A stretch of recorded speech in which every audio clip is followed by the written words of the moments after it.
This video steps us through assignment number 2 for EDFD460 Imagination and Creativity in Education 2018. So the purpose of this video is to unpack some of the more particular parts of the assessment task so that you can begin to think about how the virtual workshop tasks that we are engaging in the run-up to the submission of assignment number 2, how they actually inform and scaffold and impact on what you're going to do or what you may do for the assignment task. So this video will be available to you also for the whole semester, and I really recommend that you revisit it as often as you can. Also available are the presentation slides that go with this if you'd rather read them than listen to this. Okay, so assessment number 2 for EDFD 460. It is the production of an analytical, critical and promotional multimedia presentation about imagination and creativity in education. So this description gives you a number of clues. So first of all, you're producing something, and so in this case you're producing a multimedia presentation. So it's multimedia, you're making it, and it is a presentation about something. In this case, it is a presentation about imagination and creativity and how they interplay with education, what their role is in education. And it is an analytical and critical and promotional presentation, amongst other things. But these are some of the key things that we need to think about. So it is not just a personal response to what you think imagination is or what you think creativity is or why it's important in education. It needs to be informed by your analysis and your critical application of your understanding with regards to the literature that we read, the conversations that we have. And additionally, very important, it needs to be a promotional presentation. So you're not just representing the information that we've seen in the unit, you're crafting it into some form that is promotional in nature. There are 3 criteria. The first one is to provide analytical, critical and reflective evidence informed by research literature which supports the place of imagination and creativity in education. The second is to design and deliver an analytical, critical and promotional message that transforms the understanding of your audience about the place of imagination and creativity in education. And the third criterion is to apply the effective use of technology to deliver this presentation. So in the first one, we're drawing upon the research literature, and we're also drawing upon your self-documented learning, which you're doing in your mind maps. In the second one, we are taking that learning that is both through literature and our self-directed learning, and we're crafting it into a form that is promotional and will have a positive impact on our audience. And we are thinking about how we can effectively use technology. I should note here that the effective use of technology does not mean a complicated use of technology. The rationale is to consolidate your new and emerging understandings about the place of imagination and creativity in education. So this is your opportunity to bring together what you've learned about in the first 6 weeks of the semester. Also, the rationale is to create a presentation that serves as a promotion or a teaser for assignment number 3. So this assignment task is giving you the new knowledge and the new expertise in imagination and creativity, and then it's giving you the opportunity to put that into some kind of format that will prompt other people to engage with the content. So really your presentation is whetting the appetite of its audience and making them excited about the imminent delivery of your assignment number 3 production. So this is your opportunity to get the real sort of nuts and bolts of imagination and creativity under your belt, and then in assignment number 3 you can have a lot more fun with them.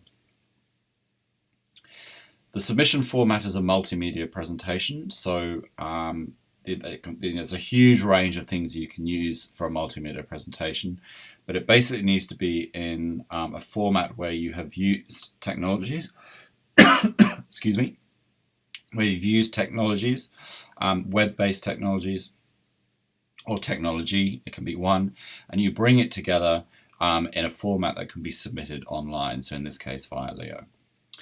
It's either 10 minutes in length if you're creating some sort of video presentation, or around 1,600 words or equivalent if it's more of a text-based presentation.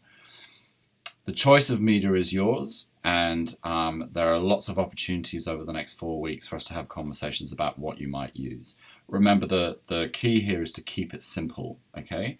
If you're already adept at using media, go for it. But as I will mention shortly, there are a number of very simple different kind of media products we can use to keep the job nice and easy. So think about some of these considerations. What does consolidation mean? Okay, so it's a bringing together of your new knowledge and understanding about imagination and creativity. Sorry, that should say creativity rather than creating. So you're including the positives and the challenges. So it's not just a sort of whole scale imagination and creativity is great. It's some of the positives and some of the challenges that you yourself would have encountered along the way. Consolidation is, succinct and informative summaries of your learning, not great big lengthy diatribes about what you think about imagination, but something really succinct. We're already beginning to think about what imagination might be, and what we're going to do now, especially when we get to week 3 and we're talking about creativity, is we're just going to pull it in a bit so that our contributions are shorter and more succinct. And this will inform what you do for assignment number 2. Very importantly, a lot of your consolidation is happening on your mind maps. So this is why I've been asked to do them as a hurdle task and why they're weekly contributions. So your mind map is your own documented learning, and it's highly recommended that you draw upon that as well as the reference literature for your assignment number 2. Okay, so I want to see evidence of research, and I also want to see really excellent evidence of your own documented learning in your mind maps. The two come together beautifully. I don't want just one or the other. Another consideration is that it's also analytical and critical. Okay, so this is going to be evidenced through the depth and relevance and robustness of claims that you make about imagination and creativity. So if you were to say that imagination can't be taught, we want to see where you've got that from. Okay, so even if it's your own idea, we want to see where that's coming from. So what kind of literature supports that? I wouldn't recommend you use that particular example in your assignment, by the way. You'll need to examine the Australian curriculum general capability of critical and creative thinking to understand how to consider analytical and critical approaches to the provision of information within this assessment submission. And we will be having a look at analytical and critical approaches in virtual workshop number 4. But I would highly recommend that you start looking at that already. Really important is the promotional aspect of it. So consider, how do you craft a presentation or an artifact that is promotional in nature as opposed to simply a presentation of information? So if you were to collate the information that you've come across in the 6 weeks up to the submission of this assignment and present that is not promotional. You want to be using language that attracts your audience's attention and literally promotes them to come and engage with what you're saying. So think about what makes an advert promotional. Okay, if it's something that's just about information, it's not very interesting. But something promotional is saying that your life will be better because of it, or your ability to complete your job will be better because of it. So here, what you're saying is the inclusion of imagination or informed imagination and creativity approaches in a classroom are going to benefit the classroom, they're going to benefit your teacher, they're going to benefit the students, so on and so forth. It's also transformational. This is also very important. How do you craft a presentation that is transformational in nature as opposed to a presentation of already known information? So if you're reading something that is really exciting but you already know about it, it's not transforming you, it's affirming what you're doing, I suppose. What we're doing here is we're thinking, how can we transform our audience? Already in this unit, and we're only in week 2, there is transformation of thinking about imagining and creativity already. So you are actually being transformed. And this is where your the inclusion of that kind of information on your mind map is essential. So when you're having these moments, be they light bulb or whatever you want to call them, whatever you think they are, keep them on your mind map, note them on your mind map, because if you've had transformational moments yourself, you'll be able to provide exactly the same transformational experience for your audience. In this assignment, there is a choice of focus and there's a choice of audience. Okay, so I'm going to go through now what these are. This is so if you have a particular interest, you can focus on that for the whole of your assignment. Just a bit of history. What we used to do with this assignment is ask you to develop the presentation in terms of teachers, students, and schools.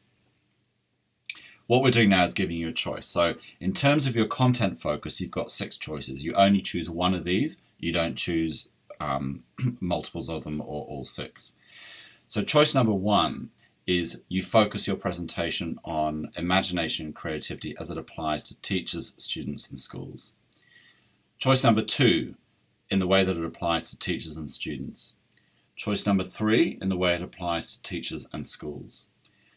Choice number 4, the way it applies to students and schools. Choice number 5, the way it applies to teachers only. Choice number 6, the way it applies to students only.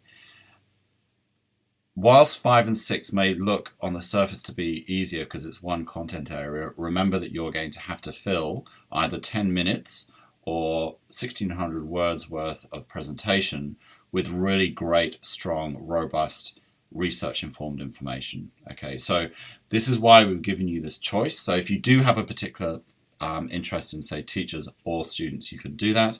If you would rather go for the teachers, students, and schools, which gives you more information to draw upon, but you need to be more succinct, you can do that as well. In terms of your choice of audience, so remember I have been talking about how these things are, how your presentation is promoted to the audience, how your presentations transforms your audience. You have a selection of audiences that you can choose from as well, and you choose one audience. So you choose your content focus, and then you apply that to one particular audience. Audience A is a principal, a school principal. Audience B are teachers within a school. Audience C are students within a school. Audience D are parents within a school. Audience E is the school council, so in other words, really the stakeholders. Audience F is the Department of Education, if you feel that you have a message that you'd like to spread a little bit further than the realms of a school. And Audience G is ACARA, the Australian Curriculum Assessment and Reporting Authorities. If you really have a passion about imagination and creativity, why stop at the school? Take it all the way up to the top.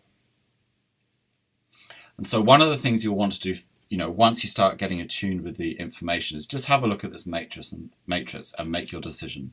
So in this case, if you are very interested in say, the development of content for teachers, students, and schools, the way teachers see it, you would choose where the X is.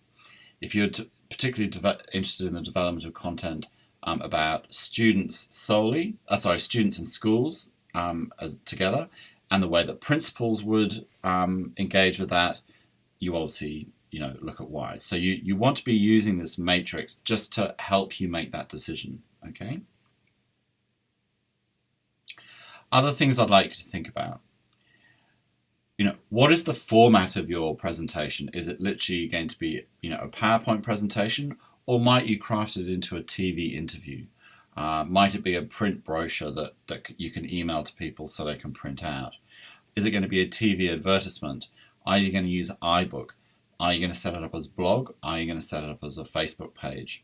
So whilst TV interviews and iBook and blogs all sound sort of quite exciting, I'm also really happy for it to be a PowerPoint presentation. What viewpoint are you going to adopt? Is it either going to be an experienced teacher or a new teacher? That will have an impact on the language you use. It will have an impact on the kind of information you include. These are things for you to consider. They're not absolute necessities. Think about how you will include your reference list. That is a necessity. So the reference list needs to be a consideration in how you put this together.